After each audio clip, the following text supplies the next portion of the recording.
Good morning students, my self doctor Sandhya. And आज का जो हमारा टॉपिक है वो है neutrino hypothesis and type of beta decay. First of all, जब हम बात करते हैं न्यूट्रिनो हाइपोथेसिस की, तो न्यूट्रिनो हाइपोथेसिस का ओरिजिन कहाँ से आया उससे पहले हम बात करेंगे किसकी, the origin of the continuous beta spectrum. जो बीटा स्पेक्ट्रम की अगर हम बात करते हैं तो वो कॉन्टिन्यूस बीटा स्पेक्ट्रम होता है और इसी को हम बोलते हैं कि न्यूट्रिनो हाइपोथेसिस है। तो फर्स्ट ऑफ ऑल हम बात करते हैं बीटा रेज के जो स्पेक्ट्रम है उसके बारे में। The energy spectrum of the beta decay is continuous spectrum and energy varies from zero to maximum value termed as end point energy. जो अगर हम एनर्जी स्पेक्ट्रम की बात करते हैं तो इन्होंने कहा कि मतलब बीटा रेज का जो स्पेक्ट्रम होता है वो क्या होता है, कॉन्टिन्यूस स्पेक्ट्रम होता है, कोई डिस्क्रीट वैल्यूज़ नहीं होती। जैसा कि हम कहते हैं कि अल्फ़ा जो रेज का जो स्पेक्ट्रम होता है, अल्फ़ा डीके के लिए हम बात करते हैं तो वहाँ हम एक डिस्क्रीट रीजंस की बात करते हैं, लेकिन यहाँ पे ऐसा कुछ नहीं होता। यहाँ पे वैल्यू है वो वेरीज करती है continuously from zero to a maximum value. और जो ये वैल्यू है इसको हम कहते हैं, जो लास्ट में जो मैक्सिमम वैल्यू की हम बात कर रहे हैं वो हमारी होगी and point energy. This is also contradict the energy levels are the discrete in the nucleus, and as due to the internal rearrangement in the nucleus, the transition should leads to release a discrete amount of energy. अब एक चीज़ ये है कि जो continuous हम energy beta raise spectrum की बात करते हैं तो ये कॉन्टीन्यूस हमें क्यों मिलता है। अब जैसे हमने स्टार्टिंग में बोला था कि जो हम अल्फ़ा एमिशन की बात करें या फिर हम बीटा एमिशन की बात करें तो हम कहते हैं कि ये जो पार्टिकल्स रिलीज़ होते हैं ये हमारे न्यूक्लियस से रिलीज़ होते हैं। ठीक है, कि अल्फ़ा के डिसइंटीग्रेशन के लिए हम बोलते हैं कि मतलब 2 प्रोटॉन हो गए 2 न्यूट्रॉन हो गए, वो एक तरह से मतलब एक कंबाइंड फॉर्म में आते हैं, क्लस्टर की फॉर्मेशन करते हैं और वहाँ से एक अल्फ़ा पार्टिकल बन के न्यूक्लियस से निकलता है। ठीक है, सेम उसी तरह से हम बीटा पार्टिकल की बात करेंगे कि बीटा पार्टिकल निकलता है तो वो क्या होता है, जनरली या तो वो मतलब प्रोटॉन एंड न्यूट्रॉन का जो आपस में जो कन्वर्जन होता है उनकी वजह से हमारा क्या होता है, बीटा पार्टिकल का ओरिजिन होता है। तो मेन चीज़ बात यही हुई कि जो मतलब पार्टिकल न्यूक्लियस से रिलीज़ हो रहा है और न्यूक्लियस के लिए हम अज्यूम करके चल रहे हैं कि वो जो मतलब एक तरह से एनर्जी लेवल्स हैं वो क्या है, डिस्क्रीट है। ठीक है, एंड डिस्क्रीट एनर्जी लेवल्स है तो ऑब्वियस सी बात है अगर उनके बीच में कोई ट्रांजिशन होगा तो उनके कॉरस्पॉन्डिंग अगर हमें कोई स्पेक्ट्रम मिलता है तो वो हमें स्पेक्ट्रम मिलना चाहिए, वो डिस्क्रीट मिलना चाहिए as rather than a continuous spectrum. ठीक है, तो एक तरह से ये चीज़ भी हमें क्या करगी, कॉन्ट्राडिक्ट करती है। और इससे आगे अगर हम डिस्कस करते हैं, जैसे फॉर एग्जांपल हम अगर प्लॉट देखते हैं इसका तो इस तरह से हमें मिलता है, एक कॉन्टिन्यूस वेरिएशन होता है कि ज़ीरो से लेकर आपका क्या होगा, एक मैक्सिमम रेंज है और जो एंड पॉइंट पे जो वैल्यू होती है उसको हम क्या कह रहे हैं, ई मैक्सिमम। जैसे हम इस प्लॉट में दिखा रहे हैं जो 1.2 पे जो ख़त्म हो रही है ये हमारा क्या हो गया, एंड पॉइंट हो गया। एंड पॉइंट, और एंड पॉइंट एक एनर्जी को डिनोट कर रहा है तो हम इसको क्या कह देते हैं, एंड पॉइंट एनर्जी कह देते हैं। तो इस तरह से कॉन्टिन्यूस स्पेक्ट्रम हमें मिलेगा। उसके बाद है one of the most contradiction is related to the spin and the statics and the beta particle is Fermi particle and having the half spin and the nuclear spin should be altered by 1/2 but the integral spin change is observe in the beta decay. ठीक है, अब जैसे हमने कहा कि मतलब energy जो spectrum है वो कॉन्टिन्यूस है, वो चीज़ कॉन्ट्राडिक्ट कर रही है इन केस ऑफ न्यूक्लियस। और सेम उसी तरह से अगर हम स्टैटिक्स की बात करते हैं तो स्टैटिक्स की बात करते हैं तो इन्होंने कहा कि मतलब जैसे बीटा पार्टिकल का हमें पता है, ठीक है, कि वो एक फर्मी पार्टिकल है। अब फर्मी पार्टिकल कौन होते हैं, जिनकी जो स्पिन होती है वो हाफ इंटीग्रल होती है। ठीक है, और जो मतलब मतलब मल्टीपल ऑफ हाफ लगा सकते हैं वहाँ पर। ठीक है, तो वो हाफ इंटीग्रल स्पिन हो गई तो उनको हम क्या बोलते हैं, फर्मियन बोलते हैं। अब इलेक्ट्रॉन है, हमें पता है कि फर्मी पार्टिकल है, हाफ इंटीग्रल स्पिन पोजेस करता है। अब इलेक्ट्रॉन अगर निकल रहा है न्यूक्लियस में से तो ऑब्वियस सी बात है, हम मतलब अगर किसी में भी न्यूक्लियस का हम चाहे एडिशन करेंगे या फिर हम सब्ट्रैक्शन की बात कर रहे हैं तो ऑब्वियस सी बात है कि हम जिस भी चीज़ में उसके सब्ट्रैक्शन एंड एडिशन की बात कर रहे हैं तो उसकी जो स्पिन होनी चाहिए वो क्या होनी चाहिए, वो हाफ से चेंज होनी चाहिए। ठीक है, तो सेम उसी तरह से ये जो न्यूक्लियस है, न्यूक्लियस की स्पिन भी अगर हम कह रहे हैं कि मतलब जो आपके बीटा पार्टिकल रिलीज होते हैं तो उनके बाद हमारी जो स्पिन है वो क्या होनी चाहिए, न्यूक्लियस स्पिन में चेंज आना चाहिए विद हाफ। ठीक है, या फिर हम कह सकते हैं कि मतलब हाफ से वो चीज़ अल्टर होनी चाहिए, चाहे वो एडिशन की बात करें, सब्ट्रैक्शन की बात करें, लेकिन ऐसा नहीं होता। जो न्यूक्लियर स्पिन होती है वो हमारी क्या हो जाती है कि एक तरह से मतलब वो चेंज हो जाती है, इंटीग्रली वो चीज़ चेंज होती है, ठीक है, इंटीग्रल वैल्यू चेंज होती है। तो फिर ये चीज़ भी कॉन्ट्राडिक्ट कर रही है कि जब एक सिर्फ एक बीटा पार्टिकल रिलीज हो रहा है तो ऐसा क्यों हो रहा है, ठीक है, कि मतलब जो स्पिन का चेंज है वो एक हाफ इंटीग्रल की बजाय एक इंटीग्रल चेंज हमें मिल रहा है। उसके बाद जो फोर्थ पॉइंट आता है वो है, if we consider the beta particle as a two body decay then the law of the conservation of energy and the momentum seems to be violated as it don't possess the defined energy, ठीक है। अब जैसे two body process या three body process की बात करते हैं तो सबसे पहले हमें ये चीज़ समझनी होगी कि टू बॉडी हम किसको बोल रही हैं, थ्री बॉडी प्रोसेस हम किसको बोल रही हैं, ठीक है। तो टू बॉडी मतलब स्टार्टिंग में कोई भी हम न्यूक्लियर रिएक्शन रिप्रेजेंट करते हैं तो हम क्या करते हैं कि मतलब एक पेरेंट हो गया, उसके बाद हमारा क्या होता है, जो फाइनल जो प्रोडक्ट बनता है वो हमारा मेन जो होता है वो होता है हमारा डॉटर, ठीक है, डॉटर न्यूक्लियाई बोल देते हैं उसको। उसके साथ जो पार्टिकल्स रिलीज होती हैं वो अलग से कोई पार्टिकल होगी, लेकिन हम उनको एक बॉडी कंसिडर करके चलते हैं। जैसे हमने क्या कह दिया कि कोई भी पेरेंट न्यूक्लियाई था, ठीक है, अब पेरेंट में से हमारा क्या है, अल्फा पार्टिकल रिलीज होना है, तो हम क्या कहेंगे कि फिर जो फाइनल जो प्रोडक्ट बन रहा है उसको हम बोल रहे हैं डॉटर न्यूक्लियाई प्लस हमारा अल्फा पार्टिकल। तो एक तरह से अगर हम मतलब राइट हैंड साइड बात कर रहे हैं या फिर हम बात कर सकते हैं कि मतलब प्रोडक्ट की बात कर रहे हैं, तो प्रोडक्ट में अपने पास क्या होगा, दो चीज़ें मिल रही हैं, एक अल्फा पार्टिकल मिल रहा है और साथ में हमारा क्या हो रहा है, डॉटर न्यूक्लियाई मिल रहा है हमें। लेकिन अगर हम बीटा पार्टिकल की बात करते हैं तो इन्होंने कहा कि बीटा पार्टिकल है उसको भी अगर हम टू बॉडी प्रोसेस मान के चल रही हैं, टू बॉडी प्रोसेस मान के चलने का मतलब क्या हुआ कि हमारा डॉटर न्यूक्लियाई मिलेगा हमें प्रोडक्ट में और साथ में हमें बीटा पार्टिकल मिलेगा, ठीक है।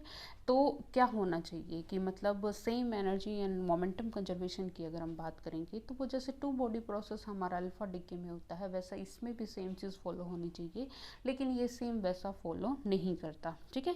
एनर्जी का भी वेरिएशन की मतलब बात करें तो वो भी चीज़ है कॉन्ट्राडिक्ट कर रही है as compare to alpha decay process.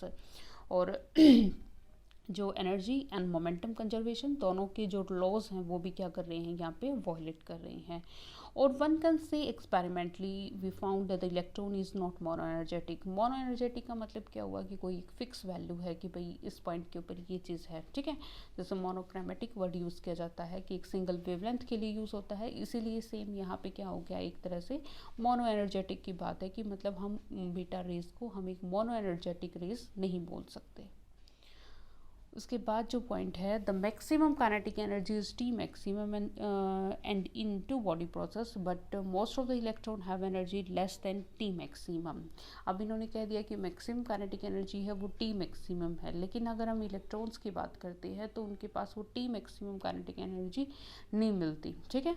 The whole energy is distributed over the range 0 to T maximum. जो एनर्जी है वो एक तरह से एक रेंज में डिस्ट्रीब्यूटेड है और वो रेंज हमारी स्टार्टिंग फ्रॉम 0 से लेकर हमारा क्या है, टी मैक्सिमम तक जाती है। This distribution could be explained by the two body could not be explained by the two body process। तो इस तरह से जो मतलब हमने स्टार्टिंग में अज्यूम किया था कि जैसे अल्फा डिके है टू बॉडी प्रोसेस, सेम उसी तरह से हमारा क्या होगा, बीटा डिके भी क्या होगा, टू बॉडी प्रोसेस होगा, लेकिन एक्चुअल में ये चीज़ क्या कर रही है, कॉन्ट्राडिक्ट कर रही है। तो इसका मतलब जो बीटा डिके जो है वो हमारा अल्फा डिके की तरह से सेम नहीं है, हमारा टू बॉडी प्रोसेस नहीं है।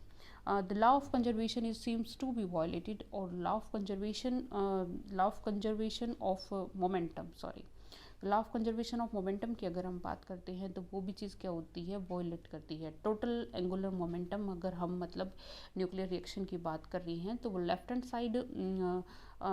साइड की बात करें, लेफ्ट हैंड साइड को अगर हम कंपेयर करते हैं right hand side of the nuclear reaction तो वो चीज़ भी हमारी क्या होती है, अगर हम स्पिन एंगुलर मोमेंटम की बात करते हैं तो वो चीज़ क्या होती है, वॉयलेट करती है। तो एनर्जी का भी वॉयलेशन हो रहा है, स्टैटिक्स का भी वॉयलेशन हो रहा है, जो एंगुलर मोमेंटम है उसका भी वॉयलेशन हो रहा है, ठीक है।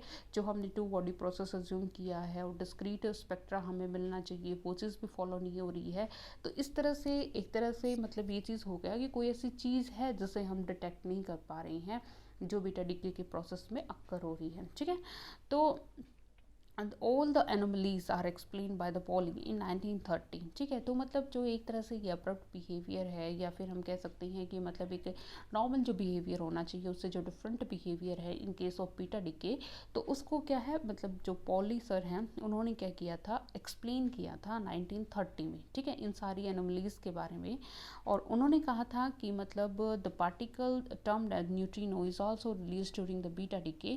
जो बीटा डिकेज होते हैं, अब बीटा डिके हैं उसको मतलब हम चाहे हम इलेक्ट्रॉन डिके की बात कर लें या फिर पॉजिट्रॉन डिके की हम बात कर लें, तो इनके केस में क्या होता है कि न्यूट्रिनो मतलब एक अलग एक और पार्टिकल है वो रिलीज होता है। इन्होंने प्रपोज किया कि मतलब ये एक 2 बॉडी प्रोसेस नहीं है, ये एक 3 बॉडी प्रोसेस है। जो थर्ड जो पार्टिकल निकलता है उसको हम क्या कह रहे हैं, न्यूट्रिनो। ठीक है, एंड जो न्यूट्रिनो ये मतलब दोनों केसेस में होगा। ये मतलब हम इलेक्ट्रॉन डिके की भी बात कर सकते हैं या फिर हम पॉजिट्रॉन डिके की भी बात कर सकते हैं, दोनों के केस पे ये चीज़ क्या है, पॉसिबल है।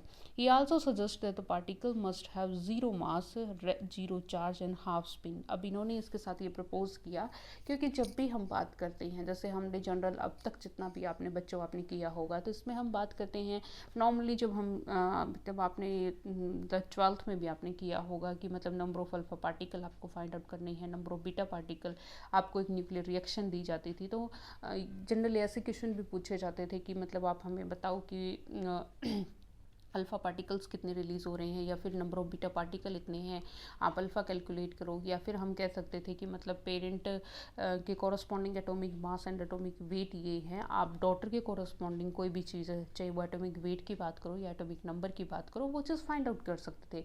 क्योंकि हम एक चीज़ मान के चलते हैं कि मतलब एटॉमिक मास है वो भी दोनों साइड बैलेंस होना चाहिए, जो एटॉमिक वेट की हम बात करते हैं या फिर हम चार्ज की बात करते हैं, एटॉमिक नंबर कह सकते हैं, वो भी दोनों साइड क्या होना चाहिए, बैलेंस होना चाहिए। ये जनरल सी चीज़ें थी जो बेसिक सी जो आपने पहले की हुई थी। लेकिन आगे जो फर्दर आप जाते जाओगे तो हम बात करेंगे कि लैपटॉप नंबर भी कंजर्व होना चाहिए, उसके बाद आप कहोगे कि स्पिन भी कंजर्व होनी चाहिए, फिर आप कहोगे पैरिटी भी कंजर्व होनी चाहिए। वो आगे एक फर्दर बातें हैं। लेकिन सेम इन्होंने ये क्या कहा कि इस तरह से कंजर्वेशन लॉज जब हम एक तरह से को रिलेट करते हैं, तब इन्होंने कहा कि मतलब एक थर्ड पार्टिकल है वो भी रिलीज होता है, और इनके अकॉर्डिंग जो थर्ड पार्टिकल है उसका रेस्ट मास है वो हमारा क्या है, ज़ीरो है। और साथ में क्या है कि मतलब अब तक जो चार्ज था वो भी मतलब 2 बॉडी डिके भी अगर हम मान के चल रहे थे तो भी वो चार्ज तो पहले भी बैलेंस था और अब भी है। तो इन्होंने कहा कि मतलब जो चार्ज है वो भी न्यूट्रिनो का क्या होगा, ज़ीरो होगा। बस एक स्पिन है वो इन्होंने मतलब एक तरह से इंट्रोड्यूस की कि स्पिन जो होगी इन पार्टिकल्स की वो क्या होगी, आपकी हाफ स्पिन होगी। ठीक है, क्योंकि स्पिन के केस में हमें भी एक तरह से मतलब कॉन्ट्रडिक्शन फील हो रहा था, क्योंकि स्टैटिक्स जो हम कह रहे थे कि मतलब एक बीटा पार्टिकल रिलीज हो रहा है, लेकिन जो स्पिन है न्यूक्लियर स्पिन की अगर हम बात करते हैं तो वो क्या है कि हाफ इंटीग्रल से चेंज नहीं हो रही, वो इंटीग्रली चेंज हो रही है। ठीक है, तो इसकी वजह से इन्होंने प्रपोज किया कि भाई जो पार्टिकल रिलीज हो रहा है उसका मास मतलब रेस्ट मास है वो ज़ीरो है, चार्ज है वो भी ज़ीरो है, और उसके बाद लेकिन जो स्पिन है वो आपकी क्या होगी, हाफ होगी। After that the beta decay is 3 body process. तो न्यूट्रिनो की एग्जिस्टेंस की वजह से जो बीटा डिके है वो क्या हो गया, मतलब एक तरह से 3 बॉडी प्रोसेस हो गया। न्यूट्रिनो में take the amount of energy available in the beta disintegration, so the energy left for the beta particle disposal will be different and varies from zero to maximum energy. अब इन्होंने कहा कि मतलब जो beta particle जो neutrino है, neutrino भी वो जो एनर्जी जो रिलीज हो रही है वो शेयर करेगा। अब शेयर करेगा तो इन्होंने क्या कहा, जो डिसइंटीग्रेशन होगी तो कुछ ना कुछ एनर्जी न्यूट्रिनो लेगा, और बची हुई जो एनर्जी होगी वो फिर क्या होगा कि मतलब अल्फा पार्टिकल शेयर करेगा।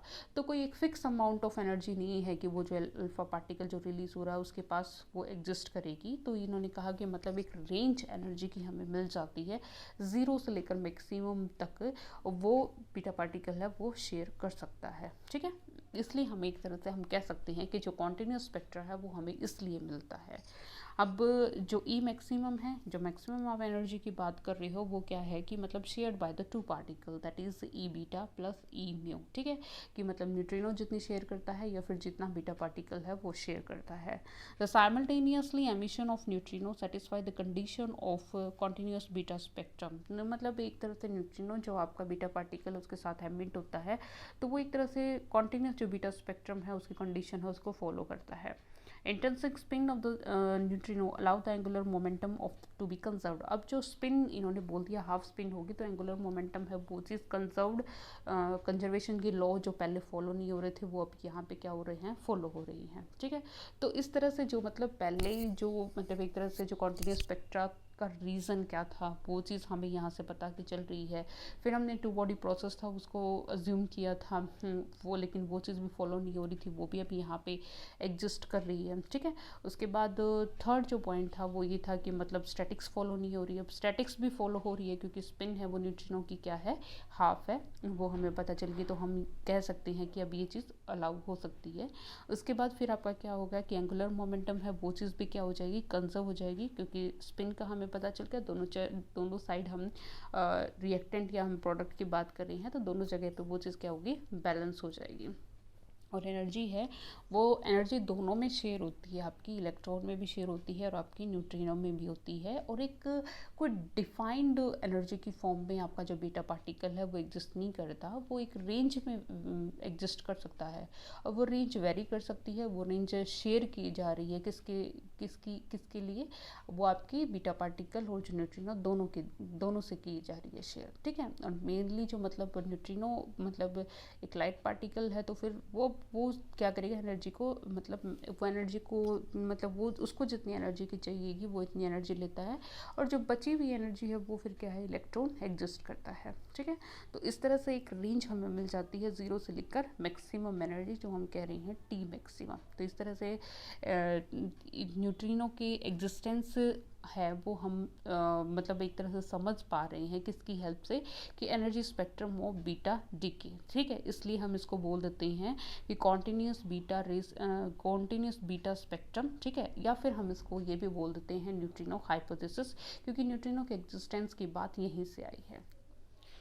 उसके बाद हम बात करते हैं टाइप ऑफ बीटा डिके। जो बीटा डिके है वो क्या है, अल्फ़ा पार्टिकल है या अल्फ़ा डिके है, वो आप एक सिंगल पार्टिकल है, उसमें कोई हम फर्दर डिवीज़न की बात नहीं करते। यहाँ पे अपना क्या होगा, 3 कैटेगरीज में डिवाइड हो जाता है कि बीटा डिके है वो 3 टाइप का होगा। First one is electron emission, second one is positron emission and third one है वो इलेक्ट्रॉन कैप्चर हो गया। ठीक है, फर्स्ट ऑफ ऑल सबसे पहले अगर हम इलेक्ट्रॉन एमिशन की बात करेंगे तो वो क्या होगा, it is the most common process in the beta decay, कि भाई इलेक्ट्रॉन है वो रिलीज़ हो रहा है, आपका क्या हो गया कि मतलब प्रोडक्ट बन गया, प्रोडक्ट के साथ आपका क्या हो गया कि मतलब बीटा पार्टिकल है वो एमिट हो गया। जनरली अगर हम बीटा पार्टिकल बोलते हैं तो वो हम ऑब्वियस सी बात है, बीटा मतलब इलेक्ट्रॉन एमिशन को हम बीटा नेगेटिव भी बोल देते हैं या सिंपल एक बीटा पार्टिकल भी बोल देते हैं।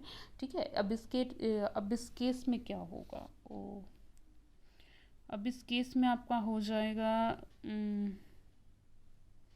अब इस केस में हो जाएगा, ये आपका शो नहीं हो रहा लेकिन एक्चुअल में है क्या ये, the atomic mass of the parent and the daughter nuclei will be remain same and atomic number is increased by 1। ठीक है, कि एटॉमिक मास है पेरेंट का और डॉटर न्यूक्लियाई है, उसका क्या हो जाएगा कि मतलब मास में कोई भी चेंज नहीं आएगा लेकिन एटॉमिक नंबर में चेंज आएगा दोनों के केस में, चाहे वो आप इलेक्ट्रॉन एमिशन की बात करते हो या फिर आप पॉजिट्रॉन एमिशन की बात करते हो। तो इलेक्ट्रॉन एमिशन की अगर आप बात करोगे तो फिर आपका क्या हो जाएगा कि आपका जो एटॉमिक नंबर है, ठीक है, वो आपका इंक्रीज़ हो जाएगा। ठीक है, 1 से इंक्रीज़ हो जाएगा।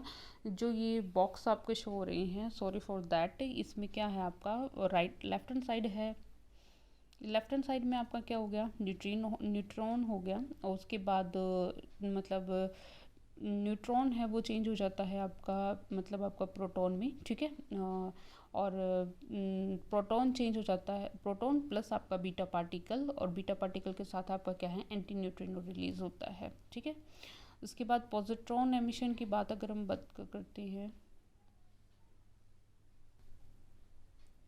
उसके बाद हम पॉजिट्रॉन एमिशन की बात करते हैं, तो पॉजिट्रॉन एमिशन में आपका क्या होगा, in the emission of beta positive particle the mass of the parent and the daughter remain unchanged. Mass number यहाँ भी क्या होगा, अनचेंज्ड होगा, लेकिन एक चीज़ है, पॉजिट्रॉन होता है वो आपका क्या होता है कि मतलब इलेक्ट्रॉन जो चार्ज होता है वो सिर्फ, बाकी सारी कैरेक्टरिस्टिक सेम है लेकिन जो चार्ज होगा वो क्या होगा, 1 पॉजिटिव होगा। ठीक है, तो यहाँ पे आपका क्या हो जाएगा, लेफ्ट हैंड साइड है वहाँ पे प्रोटॉन है, प्रोटॉन आपका किस में चेंज हो जाएगा, न्यूट्रॉन में, प्लस आपका क्या हो जाएगा, बीटा पॉजिटिव पार्टिकल होगा, एंड जो लास्ट वन जो टर्म है वो अपनी क्या होगी, न्यूट्रिनो होगी। ठीक है, थर्ड फिर पॉइंट है वो आपका है electron capture. In this process the orbital electron will be captured by the nucleus usually from the closest shell, that is K shell, और के सेल के कोरस्पॉन्डिंग जो कैप्चर होगा उसको हम के कैप्चर बोल देते हैं। And it may be possible from LMN shell, ठीक है। आगे जो फर्दर जो LMN सेल्स हैं इनके कोरस्पॉन्डिंग भी हमें क्या मिल सकता है, इनसे भी हम वो इलेक्ट्रॉन कैप्चर कर सकते हैं, ठीक है। तो मेन चीज़ ये हुआ कि मतलब इलेक्ट्रॉन एमिशन की अगर आप बात करते हो, यहाँ पे क्या है, the product of this type है the same mass but atomic number is decrease by 1। ये सेम है जैसे आप पॉजिट्रॉन एमिशन की बात करते हो, सेम वहाँ पे भी एक डॉट न्यूक्लियर की में जो चेंज आता है वो भी यहाँ पे सेम ही आता है, ठीक है। तो इलेक्ट्रॉन एमिशन होगा उसमें क्या हो जाएगा आपका न्यूट्रॉन, फॉर एग्जांपल न्यूट्रॉन आपका प्रोटॉन में चेंज होता है, साथ में एक क्या होता है, एक बीटा पार्टिकल रिलीज होता है और एक आपका एंटी न्यूट्रिनो बनता है। पॉजिट्रॉन एमिशन होगा तो उसमें क्या हो जाएगा आपका, मतलब बीटा पार्टिकल है तो फिर आपका क्या मतलब आपका क्या हो गया, हाँ प्रोटॉन है चेंज हो रहा है न्यूट्रॉन में, प्लस आपका बीटा पॉजिटिव पार्टिकल निकल रहा है और साथ में आपका न्यूट्रिनो निकल रहा है।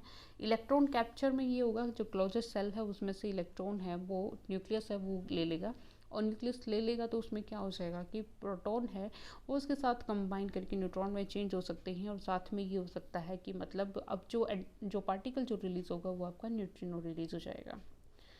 अब हम इसको इस तरह से मतलब एक तरह से एक डायग्राम की रिप्रेजेंटेशन में भी समझ सकते हैं कि बीटा पार्टिकल है, फॉर एग्जांपल ये अपना न्यूक्लियस हो गया। अगर हम फर्स्ट केस की बात कर रहे हैं तो फर्स्ट केस है तो हमारा क्या हो जाएगा, बीटा पार्टिकल होता है, तो बीटा पार्टिकल में आपका क्या हो जाता है कि मतलब एक दो चीज़ें आप समझिए, जैसे हमारा क्या होगा, ग्रीन जो सर्कल है वो प्रोटॉन को रिप्रेजेंट कर रहा है, येलो सर्कल है वो हमारा क्या है, न्यूट्रॉन को रिप्रेजेंट कर रहा है, इलेक्ट्रॉन है वो हम इलेक्ट्रॉन कैप्चर में यूज़ करेंगे, that is represented by red circle, ठीक है।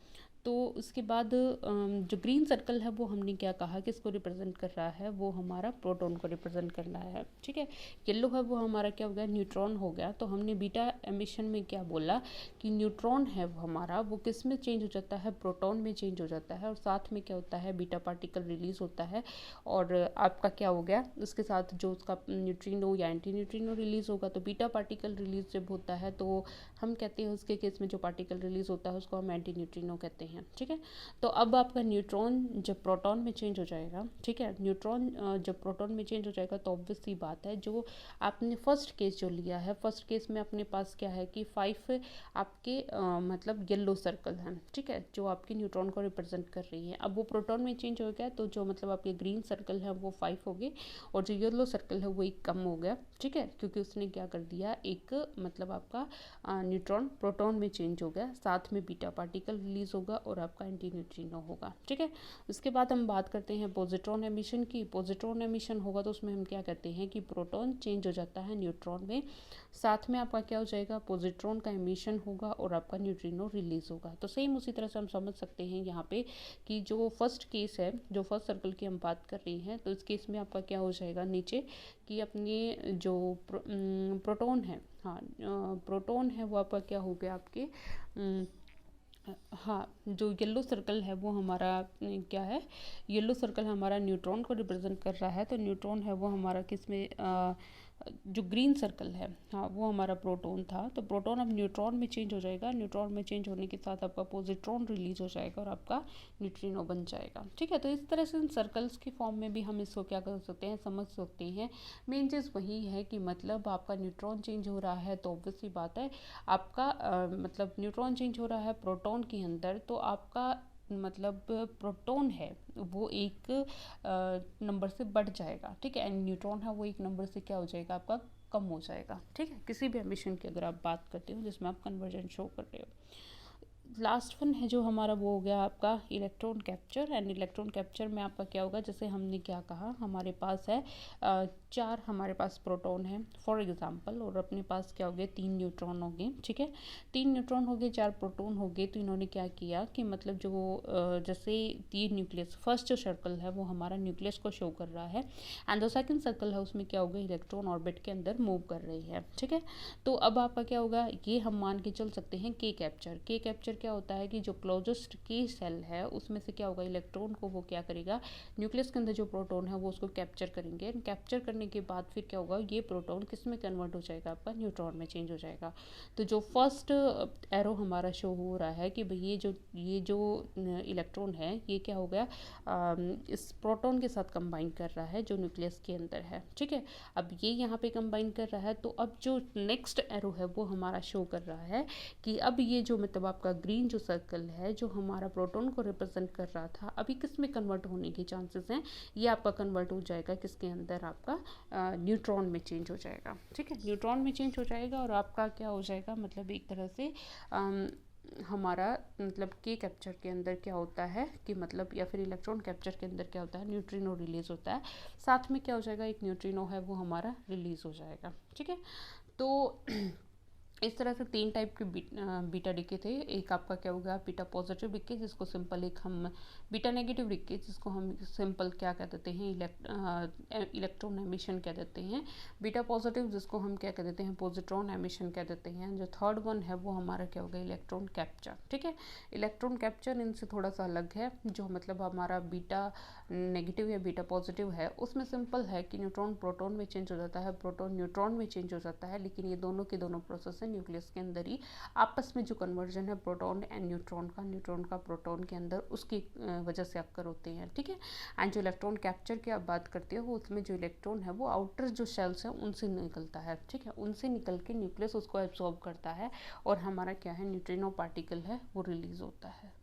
This was all about energy of the beta decay and types of beta decay. Thank you.